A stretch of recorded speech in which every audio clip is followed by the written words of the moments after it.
Good morning student. आज BA fourth same के सभी स्टूडेंट के लिए मैं एक टॉपिक पढ़ा रही हूँ, पश्चिमीकरण, वेस्टर्नाइजेशन इसको बोला जाता है। देखिए, सामाजिक परिवर्तन की बहुत सारी प्रक्रियाएं हैं, उसमें सामाजिक परिवर्तन की एक प्रक्रिया आती है पश्चिमीकरण।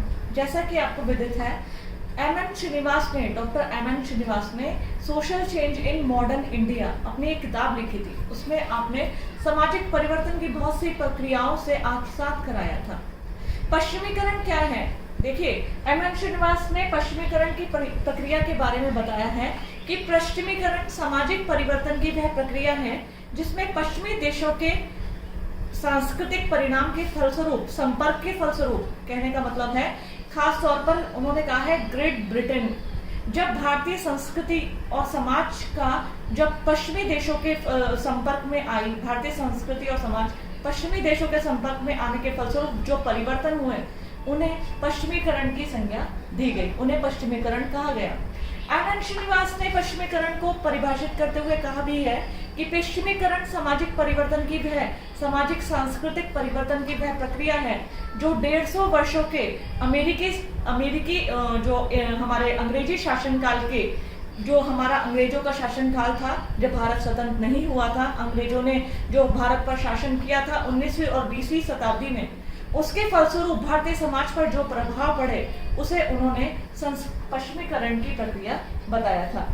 पश्चिमीकरण की प्रक्रिया में आपने इसकी प्रमुख विशेषताएं बताई हैं। एम एन श्रीनिवास ने पश्चिमीकरण की विशेषताओं में पहली बताया कि यह नैतिक रूप से तटस्थ अवधारणा है। नैतिक रूप से तटस्थ अवधारणा का मतलब, यह अवधारणा यह नहीं बताती कि क्या अच्छा है या क्या बुरा है, कि विदेशी हमें अंग्रेजी बोलना अच्छा है या अंग्रेजी बोलना गलत है, ये हमें अच्छे बुरे का एहसास नहीं कराती। ये हमें बस ये है कि हमने पश्चिमी चीजों को सीखा, उन्हें आत्मसात किया। ये एक तटस्थ अवधारणा है। दूसरी है, ये एक व्यापक अवधारणा है, मतलब इसका क्षेत्र सीमित नहीं है। आज हम भारतीय समाज के ऊपर देखें, हमारे धर्म, राजनीति, शिक्षा, हमारे समाज, परिवार, सबके ऊपर पश्चिमीकरण का प्रभाव है। आज हमारा खान पान, रहन सहन, वेशभूषा और इवन जो हमारी पाश्चात्य शिक्षा प्रणाली थी, गुरुकुल शिक्षा, वो भी आज बदल चुकी है। तो पश्चिमीकरण एक छोटी प्रक्रिया नहीं है, एक व्यापक अवधारणा है। इसी में इसको एक वैज्ञानिक अवधारणा कहा गया है। वैज्ञानिक अवधारणा पश्चिमीकरण को इसलिए कहा गया है कि जो इसमें परिवर्तन हुए हैं उनका विश्लेषण किया जा सकता है कि परिवर्तन क्यों हुए हैं, कैसे हुए हैं और कितनी मात्रा तक वो बदले हैं। तो इसका विश्लेषण किया जा सकता है, इसलिए इसको एक वैज्ञानिक अवधारणा भी कहा गया है। साथ ही पश्चिमीकरण के अनेक प्रारूप है। मात्र इंग्लिश भाषा बोलना यही पश्चिमीकरण नहीं है।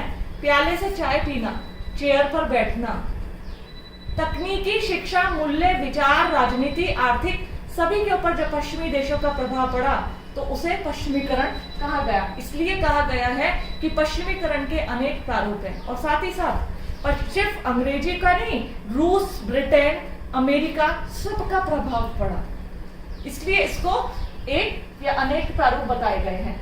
एक जटिल और एक बहुस्तरीय प्रक्रिया, इसको एक जटिल और बहुस्तरीय प्रक्रिया पश्चिमीकरण को बोला जाता है।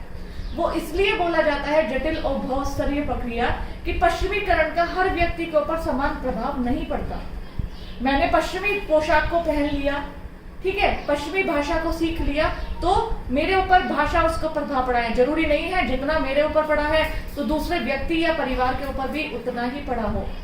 आज हम अपने नगरों को देखें तो वो पश्चिमीकरण से ज्यादा प्रभावित हैं, जबकि नगरों में, अगर हम ग्रामीण क्षेत्रों में जाएं तो भारतीय संस्कृति की अमिट छाप वहां देखने को मिलती है। तो ऐसा कहा जाता है कि जो पश्चिमीकरण है एक जटिल और बहुस्तरीय प्रक्रिया है। कहने का मतलब कि किसी भी चीज के ऊपर समान प्रभाव नहीं पड़ता, उसका प्रभाव अलग अलग पड़ा है। साथ ही साथ इसको कहा गया है चेतन एवं अचेतन प्रक्रिया।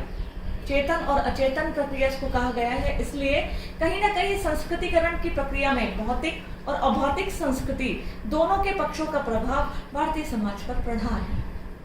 कुछ लोगों ने इसको जानबूझकर अपनाया है, कुछ लोगों ने डॉक्टर की शिक्षा ग्रहण की है, जानबूझकर की है। कुछ लोगों ने अचेतन रूप से प्याले में, दूसरे व्यक्ति प्याले बिक रहे हैं, प्याले में चाय पीना शुरू कर दिया। कुछ लोगों ने इसे जानबूझकर अपनाया, कुछ लोगों ने अनजाने में ही पश्चिमीकरण के बहुत सारे चीजों को, तथ्यों को, विशेषताओं को ग्रहण किया है। तो पश्चिमीकरण, एम.एन. श्रीनिवास ने बताया, पश्चिमीकरण सामाजिक सांस्कृतिक परिवर्तन की वह प्रक्रिया है जो अंग्रेजी शासन काल के दौरान 19वीं और 20वीं शताब्दी में भारतीय समाज में जिसने बदला।